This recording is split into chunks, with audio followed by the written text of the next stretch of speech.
Hello everyone, welcome back to our YouTube channel Global Chartist. So today's video is on Reliance AGM Meet. जैसा कि आप सबको पता होगा, आज 28 अगस्त को 2 बजे रिलायंस का AGM मीट शुरू हुआ था। 46th एनुअल जनरल मीटिंग था। सबसे पहले हम बात करेंगे कि इस मीटिंग के अंदर क्या क्या अनाउंसमेंट्स हुए हैं और क्या लग रहा है आने वाले टाइम में फंडामेंटल एनालिसिस के हिसाब से। और फिर हम बात करेंगे कि चार्ट पर अब क्या मूवमेंट, क्या रोड मैप बन रहा है चार्ट के ऊपर भी। तो पहले हम समझ लेते हैं कि आज एजीएम में क्या क्या मेन हाइलाइट्स थे, क्या क्या अनाउंसमेंट्स हुई हैं। एक पॉजिटिव न्यूज़ जो आई है सबसे ज़्यादा वो है कि ईशा अंबानी, आकाश अंबानी और आनंद अंबानी रिलायंस इंडस्ट्रीज़ के बोर्ड को ज्वाइन करने लगे हैं। और एक न्यूज़ आई है थोड़ी सी नेगेटिव है कि नीता अंबानी जी ने रिज़ाइन कर दिया है, उन्होंने स्टेप डाउन किया है रिलायंस इंडस्ट्रीज़ के बोर्ड से। उसके अलावा एक न्यूज़ और जो आई है वो है कि जियो फाइनेंशियल सर्विसेज के अंडर में क्या क्या लॉन्च हुआ है। तो जैसा कि मैंने लास्ट टाइम भी बताया था कि जियो फाइनेंशियल सर्विसेज में इंश्योरेंस, एएमसीज, ये सब अनाउंसमेंट्स आ सकती हैं। जैसा कि आज एजीएम के अंदर जियो फाइनेंशियल सर्विसेज में ऑलरेडी एएमसी का अनाउंसमेंट हो गया है, जिसमें उन्होंने ग्लोबल पार्टनर ब्लैक रॉक बताया है अपना। ब्लैक रॉक के साथ इनका डील हो चुका है। BlackRock is already reputed AMC in the world. And apart from that Jio ने फाइनेंशियल सर्विसेज के अंडर में इंश्योरेंस का भी अनाउंसमेंट किया है, जिसके अंदर वो कह रहे हैं कि हम एक पोटेंशियल ग्लोबल पार्टनर के साथ आएंगे। इंश्योरेंस का अनाउंसमेंट होने की वजह से I think this industry will see the destruction, जैसा कि टेलीकॉम ने देखा था, प्राइजेस बहुत चीपर हो गए उसके बाद। आई थिंक अब इंश्योरेंस काफ़ी ज़्यादा घरों के अंदर हमें आने वाले टाइम में देखने को मिलेगा, बिकॉज ऑलरेडी इंडिया में अभी इंश्योरेंस ज़्यादा नहीं है। अप्रॉक्सीमेटली आई गेस 5% के आसपास है, बहुत ज़्यादा अभी गैप है उसमें। अब लोग कोविड के बाद थोड़े अवेयर हुए हैं, लोगों ने इंश्योरेंस लेना शुरू किया है। अब आने वाले टाइम में इंश्योरेंस और ज़्यादा बढ़ जाएगा, because Reliance, I think Jio will announce cheaper plans and with the coverage and everything. I think destruction आएगा इस इंडस्ट्री के अंदर।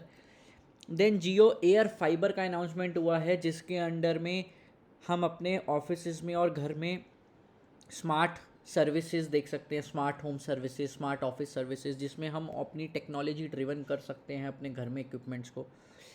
देन रिलायंस रिटेल की अगर बात करें, जो कि रिलायंस स्मार्ट बचत बाज़ार, Reliance fresh, ajiyo.com, Reliance trends, Reliance fashion, Reliance jewels, उसके अंडर में काफ़ी चीज़ें आती हैं।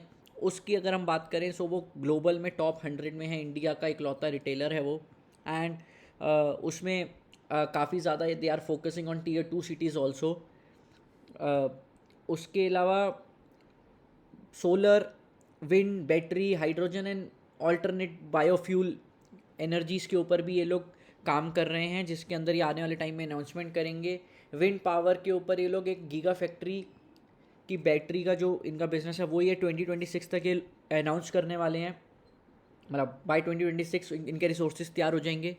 एंड इसके अलावा इन्होंने जो और अनाउंसमेंट किया है वो है एआई के अंदर आर्टिफिशियल इंटेलिजेंस, जो कि आई थिंक आने वाला फ्यूचर भी है, हम सब जानते हैं।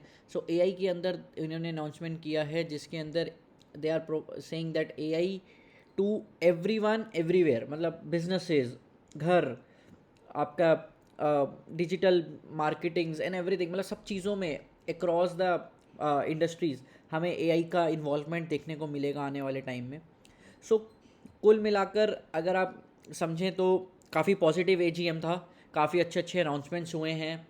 पॉसिबल है उनके आज के अनाउंसमेंट के बाद लग रहा है कि नेक्स्ट वैल्यू अनलॉकिंग भी जल्दी हमें देखने को मिलेगा, बिकॉज रिलायंस रिटेल के अंदर आबू धाबी का रिसेंट एक इन्वेस्टमेंट आया है, जिसमें उन्होंने काफ़ी अच्छा इन्वेस्टमेंट इन्होंने रेस किया था। रेस भी इनका उसके अंदर काफ़ी अच्छा अमाउंट हुआ है आबू धाबी इन्वेस्टमेंट की तरफ से। That investment was approximately it was around 10 billion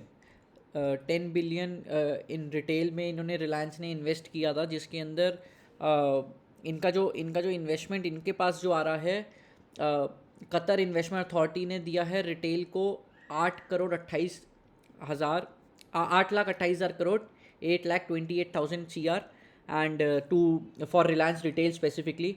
and उससे पहले आज से 1.5-2 महीने पहले आबू धाबी इन्वेस्टमेंट भी इनके पास आया था रिलायंस रिटेल की तरफ से, और अभी भी ये लोग इन फ्यूचर भी ये लोग फंड रेज की तरफ ध्यान दे रहे हैं। रिलायंस इंडस्ट्रीज़ में ऑलरेडी अरेमको का इन्होंने बात किया था, जिसके अंदर अभी वो डील में दोबारा न्यू प्राइजेस के साथ उनका डील होगा। सो पॉसिबल है कि वहाँ भी आने वाले टाइम में एक अच्छा पॉसिबल के आउटकम आ सकता है पॉजिटिव, क्योंकि हर किसी की इंडिया पे नज़र है and every one wants to enter in Indian market. So उसके लिए जेवीस करने पड़ते हैं। सो ये सब पे भी हमारी आने वाले टाइम में नज़र है। सो ये सब चीज़ें हो गई जो एजीएम में फंडामेंटल एनालिसिस हो गई। अगर अब मैं बात करूँ कि जियो रिलायंस और जियो के चार्ट्स क्या कह रहे हैं, so this is Jio financial chart. Jio finance पे मैंने ऑलरेडी लास्ट टाइम भी वीडियो जो बनाई थी उस पर मैंने बताया था that 196 is the major support. Recent जो भी रिवर्सल हमें देखने को मिला है वो दैट इज़ 202 का लो भी बना है। मैंने 2 सपोर्ट दिए थे 225 एंड 196। सो 225 ब्रेक हो गया था, 196 के को नहीं इन्होंने टच किया, 202 से लोग रिवर्स हो गए। सो अगर 196 ब्रेक होगा तो I will make a fresh video on it. Otherwise में 196 and 225 is the key points in my view for Jio financial services. And if I talk about Reliance industries, so for Reliance industries, जो कि Reliance industries में मुझे देखने को मिला है कि पिछले कुछ टाइम से रिलायंस इंडस्ट्रीज़ एक रेंज बाउंड हो गया है। रिलायंस इंडस्ट्रीज़ का जो रेंज फॉर्म हो रहा है वो that is 2425 to 2580, 2425 to 2580 and currently it is at 2443.75। So अगर 2425 ब्रेक होता है तो हमें थोड़ा सा प्रेशर देखने को मिलेगा इसके अंदर डाउन साइड का, और अगर 2580 क्रॉस कर जाता है सो हमें एक अपसाइड अच्छी खासी देखने को मिलेगी रिलायंस इंडस्ट्रीज़ के अंदर। सो ये 2 लेवल हैं जो रिलायंस इंडस्ट्रीज़ के लिए मुझे लगते हैं। सो आप अकॉर्डिंगली आप प्लान कर सकते हैं। अगर वैसे हम देखें ओवरऑल में एजीएम और आने वाले टाइम में वैल्यू अनलॉकिंग जो रिलायंस ग्रुप कर रहा है, so that will somehow will benefit the shareholders in my view in a long term। अगर आप मेरे से लॉन्ग टर्म प्रोस्पेक्ट मांगेंगे तो मेरे हिसाब से लॉन्ग टर्म के अंदर हमें एक पॉजिटिव आउटकम भी दिख रहा है और शेयर होल्डर्स को बेनिफिट होगा, बिकॉज वैल्यू अनलॉकिंग जब जियो टेलीकॉम का भी होगा, रिलायंस रिटेल का होगा एंड इनका एनर्जी बिजनेस है, so they are in lot of businesses already. So हमें वो एक अच्छा शेयर होल्डर्स को बेनिफिट होगा इसके अंदर। बाकी before investing or trading in this stock, you have to ask your financial advisor, because we are not liable for any profit and loss. I'm already posting disclaimers in my description and my social media links also. So if you are liking our video, please do subscribe to our YouTube channel for more videos. Thank you. Next video will be on the stock adda. Thank you.